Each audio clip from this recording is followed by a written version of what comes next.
আমরা হাসিনার দুঃশাসন থেকে মাত্র রক্ষা পেয়ে একটা শ্বাস নিতে চেষ্টা করেছিলাম। যারা রাজনীতি করতে পারছিলেন না তারা রাজনীতি করার সুযোগ পেয়েছেন। যারা বিভিন্ন আয়না ঘরে আটক অবস্থায় ছিলেন তারা বেরিয়ে এসছেন। যারা শিলং থেকে শুরু করে বিভিন্ন অজ্ঞাত স্থানে কিভাবে গিয়েছিলেন আমরা যদিও এখনো পূর্ণাঙ্গ তথ্য পাইনি। আমি ব্যক্তিগতভাবে খুবই কিউরিয়াস যে ওই বিশেষ ঘটনাটি কি করে ঘটেছিল। দলেরও জানা উচিত তাদের একজন নেতা কি করে ভারতের শিলং পর্যন্ত চলে গেলেন। আমরা অনেকের খবর জানি আয়না ঘরে ছিলেন এবং যে পরিমাণ গুম খুন হয়েছে এবং বাংলাদেশকে মানে বিপথে পরিচালনা করার জন্য যেই 16 বছরের চেষ্টা, তারপরে কিন্তু জুলাই জাতীয় সনদ নিয়ে আলোচনা হয়েছে এবং চেষ্টা করা হয়েছে যে আমাদের প্রায়োরিটিগুলো ঠিক করার। রাজনীতি কি করে আরো জনকল্যাণমুখী হতে পারে, রাষ্ট্র কি করে আরো মানুষের কল্যাণের কথা ভাবতে পারে, সুশাসন কি করে নিশ্চিত হতে পারে এবং নির্বাচনের মতো একটি ব্যাপার যেটি বাংলাদেশ থেকে হারিয়ে গেছিল তাকে কি করে আবার ফিরিয়ে আনা যায় এবং সেই নির্বাচনকে কি করে বিশ্বাসযোগ্য করা যায়। তো এইভাবে আমরা জুলাই জাতীয় সনদটি দেখেছি এবং সবাই স্বাক্ষর করেছেন। সময়কাল ভেদে কেউ দেরিতে করেছেন, কেউ শুরুতে করেছেন।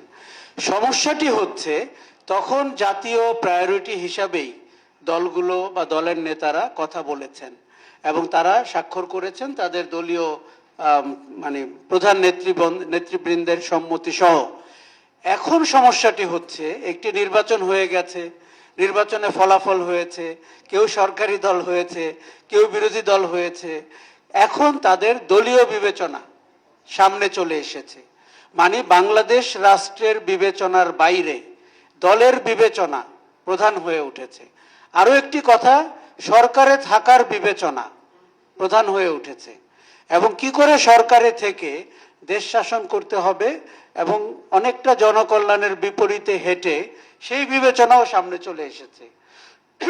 ফলে আমরা দেখতে পাচ্ছি যে জুলাই জাতীয় সনদ বাস্তবায়ন কিন্তু অনিশ্চিত হয়ে গেছে। আমরা যদি জনগণের দৃষ্টিকোণ থেকে দেখি, মানুষ তার ভোটাধিকার প্রয়োগ করেছেন, গণভোট হয়েছে। 70% মানুষ বলেছেন উনি সংস্কার চান এবং রাষ্ট্রের মেরামত চান, রাজনীতিরও এক ধরনের চেহারার পরিবর্তন চান এবং যেই সরকার যারাই গঠন করুক না কেন তারা যেন চেকস অ্যান্ড ব্যালেন্সে বিশ্বাস করেন। সাংবিধানিক প্রতিষ্ঠানগুলোর নিয়োগ প্রক্রিয়া যেন স্বচ্ছ হয় এবং তত্ত্বাবধায়ক সরকারের গঠন প্রক্রিয়া নিয়ে যেন কোনো আন্দোলন করতে না হয়।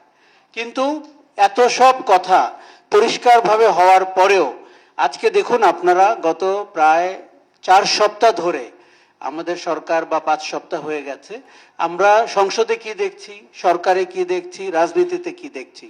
কাজেই জুলাই জাতীয় সনদ বাস্তবায়ন এখন দলীয় বিষয় হয়ে গেছে। দলগুলো ভাবছে তাদের জন্য কল্যাণকর হবে কোনটি। তাহলে প্রধান হচ্ছে মানুষের কল্যাণের দিক থেকে সরে এসেছি, রাষ্ট্রের কল্যাণের দিক থেকেও অনেকখানি সরে এসেছি এবং দলের কল্যাণের প্রায়োরিটিটি সামনে চলে এসেছে।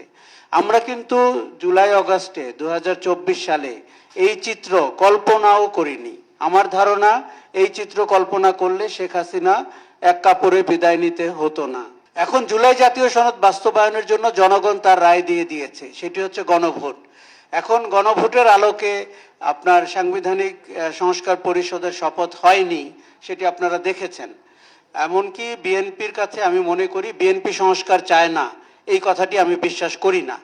নির্বাচনের আগে এক ধরনের প্রোপাগান্ডা আমরা লক্ষ্য করেছি যে বিএনপি হচ্ছে সংস্কার বিরোধী রাজনৈতিক দল, সেটি অন্য একটি রাজনৈতিক গোষ্ঠী প্রোপাগান্ডাটি করেছেন। কিন্তু ওই প্রোপাগান্ডা সত্য হবে যদি বিএনপি সংস্কারের পথে না হাঁটে। আমি এখনো বিশ্বাস করতে চাই 2/3 ভোটে বিজয়ী, আসনে বিজয়ী বিএনপি এই রাষ্ট্রের মৌলিক সংস্কারগুলো করবেন। কিন্তু যেখানে আমাদের আশঙ্কা এবং সংশয় সেটি হচ্ছে যে তারা অর্ডিন্যান্সগুলোকে আইনে পরিণত করার সময় তারা বিবেচনা করছেন তাদের রাজনৈতিক দৃষ্টিভঙ্গি, তারা রাষ্ট্রের কল্যাণকে বিবেচনা কম করছেন বলে আমার ধারণা। দুটি উদাহরণ দিই। এই যে বিচার বিভাগ পৃথকীকরণ বা মানে স্বাধীন বিচার বিভাগ প্রতিষ্ঠা, এই ব্যাপারে তো কোনো রাজনৈতিক দলের ভিন্নমত থাকার কথা না। বিশেষ করে বিএনপির ভিন্নমত থাকার কথা না। তারা 16 বছর 17 বছর বিচারের নামে প্রহসনের শিকার হয়েছেন।